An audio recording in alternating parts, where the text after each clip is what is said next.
Does this sound familiar to you? You start a diet, you give up. You start going to the gym, you give up. You start trying to be a healthier person and you just give up. Well, don't worry, it's not your fault, but I am going to be going over all the reasons why you always keep failing, and I'm going to chuck in a few little sneaky tips to make sure that you either stop doing it or you understand why you've been going wrong so that you can correct it in the future. I'm Tom. I'm the owner of TBH Bootcamps. I help people lose weight, I help people get toned, I help people get fit, I help people get strong, and I help people stick to their training and enjoy training again. And basically today, we're gonna keep going over why you keep failing with your transformation.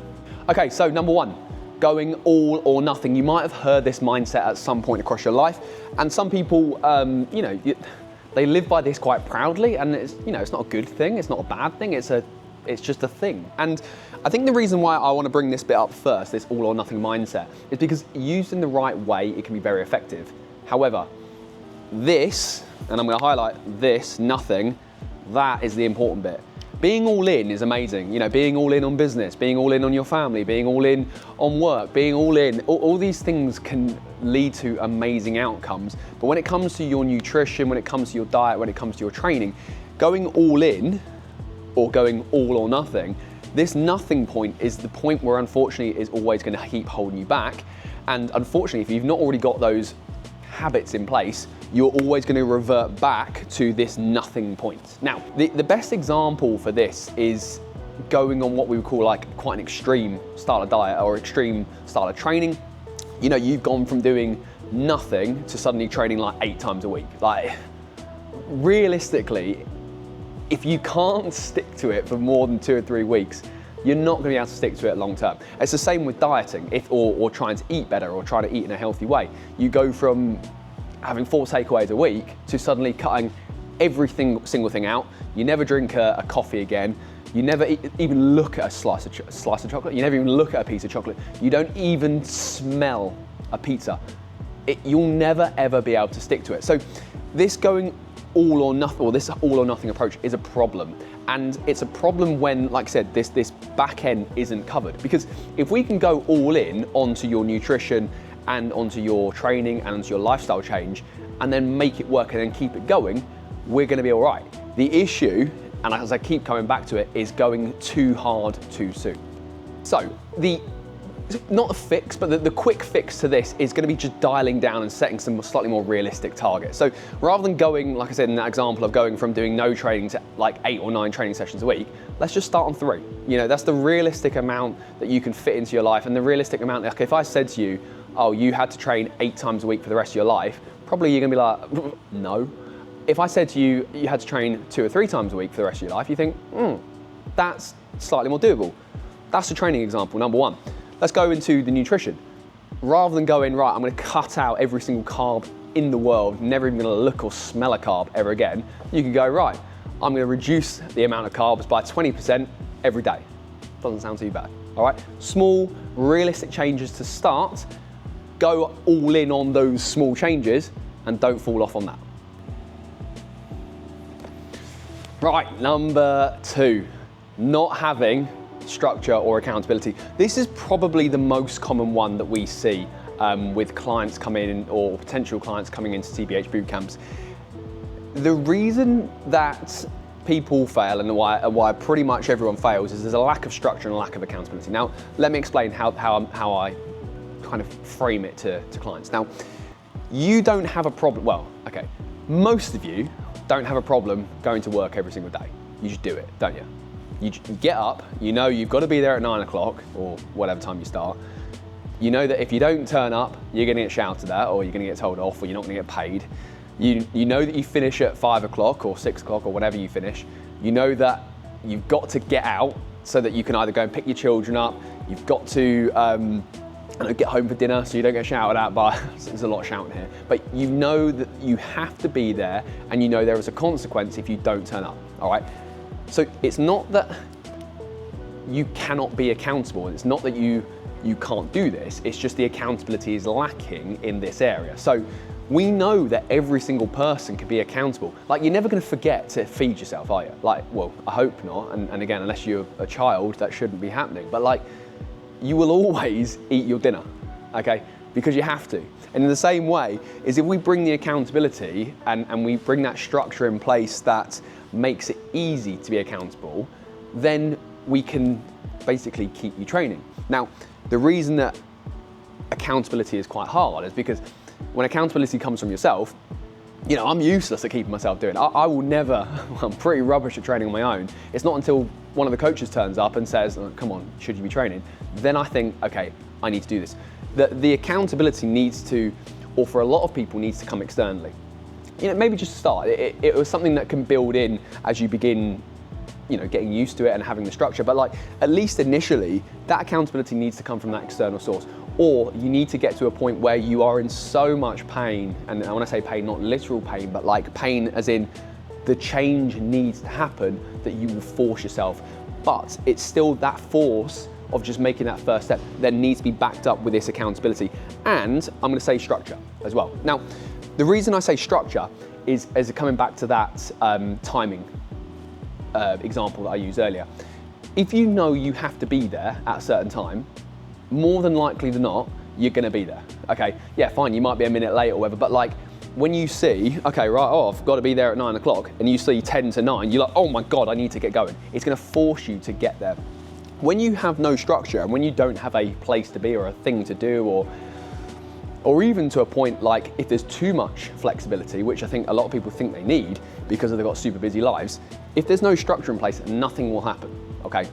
And this especially comes to people who are starting their journeys as well. So the best example I give to this is if you've got a 24/7 gym membership, well, you've got all the time in the world to go.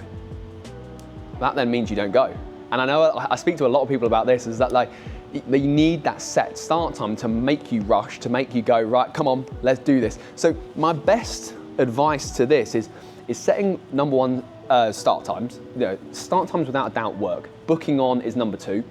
We do this a lot. We obviously have to force clients that you have to book onto the session, otherwise you cannot attend. That forces you to do it because it's that commitment that we are expecting to see you. We're hoping to see you. But if you don't have that as an option, well then it's setting accountability with someone else. That is probably the best thing you can do. Find someone, organize the time, no one is going to be late, set the time, remind each other, bring that accountability, and then also you've then doubled up. You've got structure and then you've got accountability in one. And that should, at least to start with, just get you going. Okay, big one here, number 3, why you fail, and that's because you're relying on motivation. Motivation will come and go, all right? I'm gonna speak about this quite openly across different areas of your life, and I'm sure that you can all relate to this, but your motivation will go in peaks and troughs. And when motivation comes, you have to act on it. But for 90% of the time, your motivation just isn't going to be there, because if it was there, well, then you'd already be doing it. And the likelihood is if you're in this position where you keep failing on repeat, motivation is gonna be quite a low level, all right? So a couple of things on this to why relying on motivation is gonna hold you back quite a long time. No, I think number one is because you can't, it's not always gonna be there. So it will hold you back in the sense that one day you might be wanting to train, the next day you probably don't, all right? And if you stick to that, then only half the time you're gonna train. I think the second thing with motivation is actually around how you structure your life, okay? Now, if you're relying on motivation to do something, again, similar to what I just said, you're not always gonna have that motivation there. So rather than relying on motivation with this, what we want to do is try and structure the rest of your life so that it becomes enjoyable, so that becomes part of your habits, so it becomes part of your routine, similar to structure and accountability.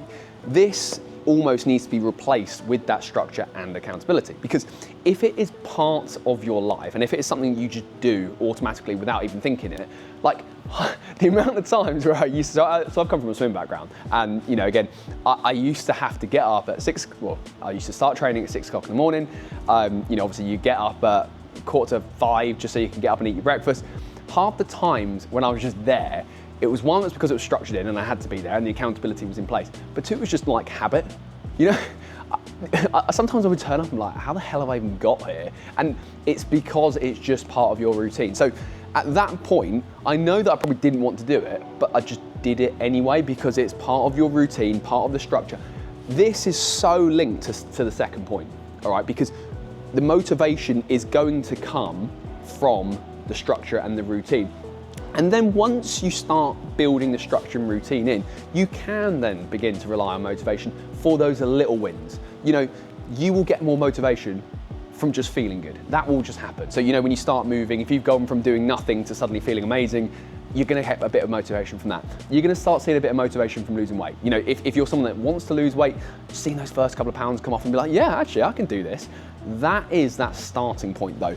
That motivation is what you need to do to get going. And when you have that motivational burst, like I said at the start, you have to act on it quickly. You've got to take action. You've got to turn up. You've got to book it in.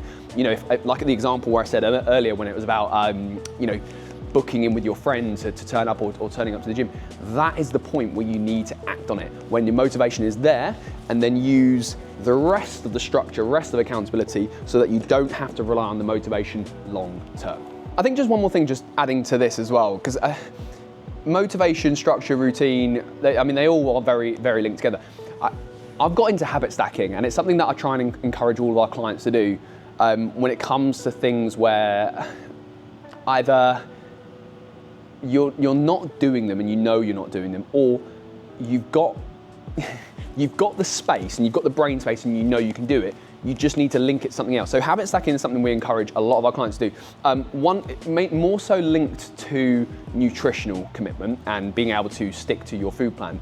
Two, for helping kind of take the right supplements at the right times. But the third one is linked to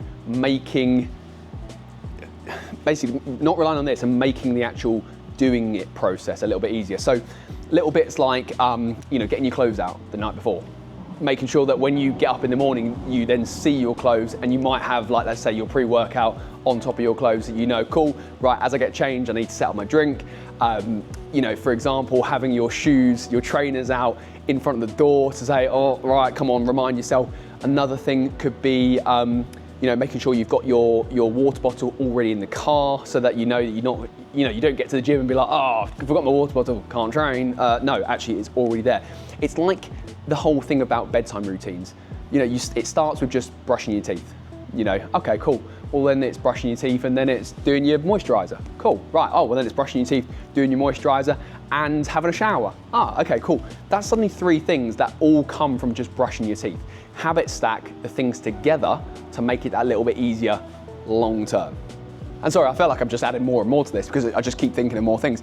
The final bit I'm going to say on the motivation, and it links to doing it with someone, is if you can't rely on your own motivation, rely on someone else's. You know, and it's about surrounding yourself with the right people. So this is why group training works so well for me, because I'm not always, a lot of the time, I'm not motivated at all to train.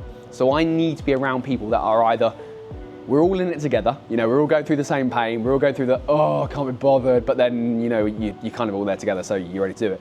But also, like, being around high performance, like if you're next to someone that's absolutely killing it, and you're just standing there like, oh, I've got to step this up, it will help push you on. So that final point of just being around people, being around the right type of people, and that's important, the right type of people. If you get around people who are just like, oh, no, I'm not doing this, or drag you down, pull you down, you've got to get away from those people instantly. They will suck your motivation dry, and it will be painful as anything. Every single time that you want to go and do something, they're like, nah, I don't want to do that. Get away from those people, distance that. Distance yourself from those people who you know are actively bringing you down. Get around either, like I said, a coach, someone who can externally keep you going, or just a group of people who are either dragging you along and they can call you out if you're being unmotivated, and they'll be like, right, Tom, get on with it, come on, let's do this, we're gonna go out together, drag you out in the rain, drag you out, and if you're feeling tired, that's the group that you need to be around. So final bit of motivation, so you don't have to rely on that, rely on other people. They will help you out big time. Oh, this is a good one. Number 4, why you always fail, you're cutting out all the foods you love. I'm not going to spend too long on this because this is going to be so blindingly obvious that, it's pointless me even spending too much time. But number 4, reason why you're failing is just because you're just getting rid of everything that you like in your life. Now, look, there's a point, there's a limit. You can't, if you're expecting to come in, like I have people come in and, you know, I'm very black and white with people, like there's a way we will get you there and there's a way that we will push you, and it comes back to that all or nothing mindset. But we're gonna push you hard at the start, but we're not gonna take away every single thing that you like. And it's the same as when the reason probably why you're failing is if you absolutely love socializing, you know, going out and having food and enjoying yourself and it's part of your life and socializing with your partner, your family, your friends, but then suddenly you say, right, I can never ever eat out again because I'm on a diet.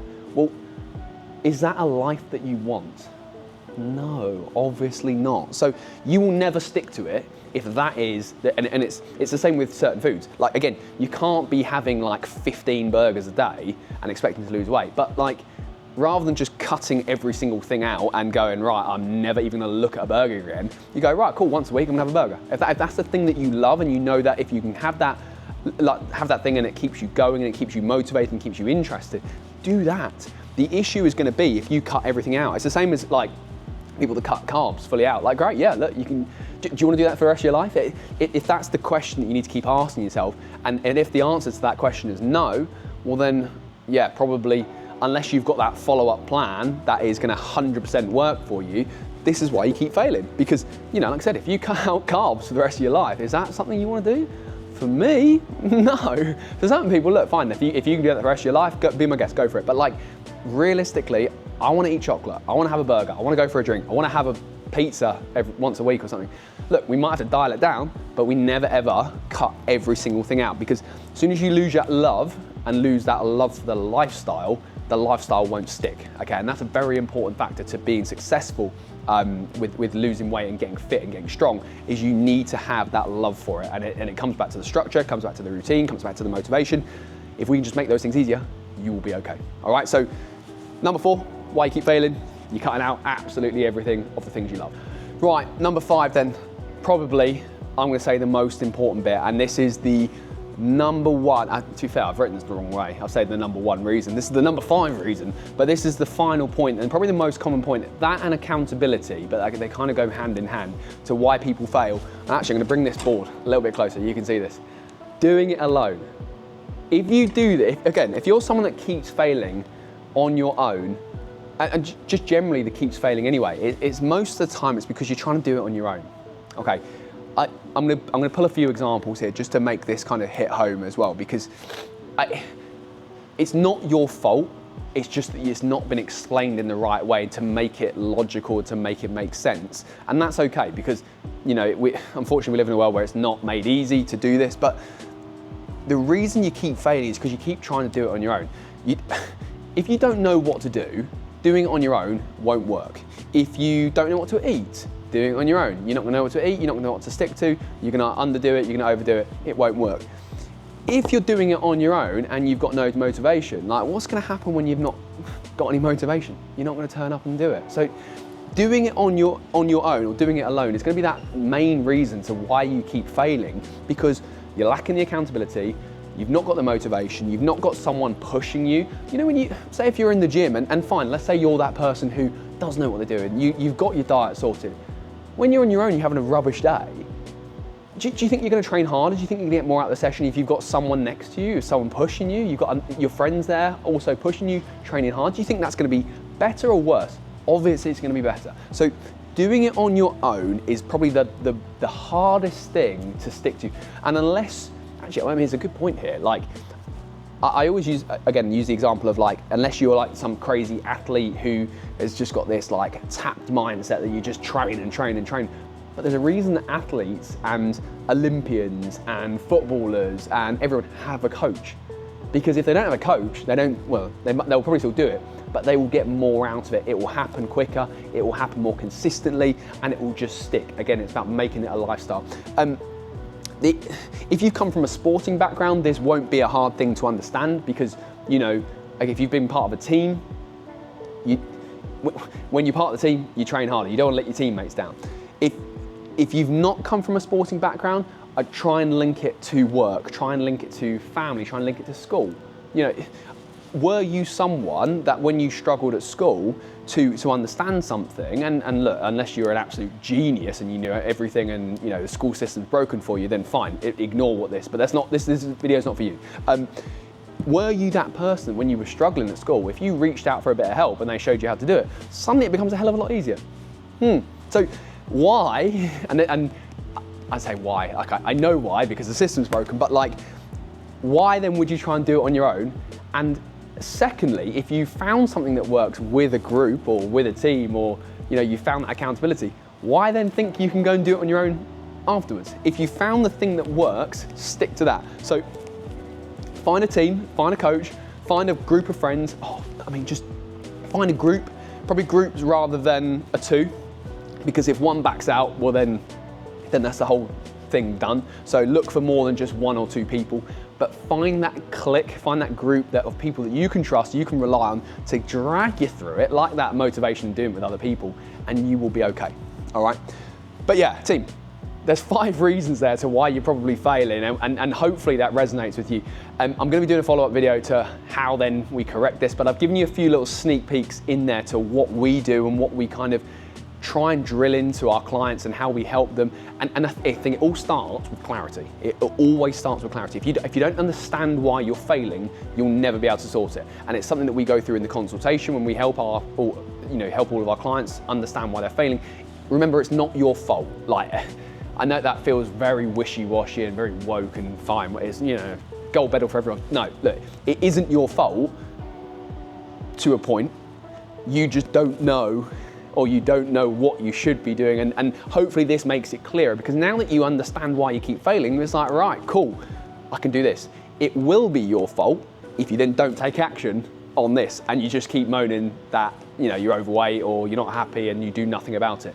These are the reasons why you keep failing, and you can make a difference. Now you understand it, and it's even to the point of, like I said, going back to the learning experience. If you're that person who just goes into the gym and hasn't got a clue what to do, like, unfortunately, you're always stuck. You're not going to know what to do. So it makes sense to why you've never enjoyed going to the gym, or you've never known what food plan to stick, because you've never had a food plan that actually is the right thing for you. So understand why you failed, so then we can take action, then we can enjoy the process, bring the motivation up, get you accountable, find that group, get away from doing it on your own, and you will be okay. Guys, if you need any more help, if you need anything, need someone to talk it through, drop me a message, drop a comment. I'm here to help. Watch out for the follow-up video on how to sort all these things, but I appreciate your time and thanks for listening.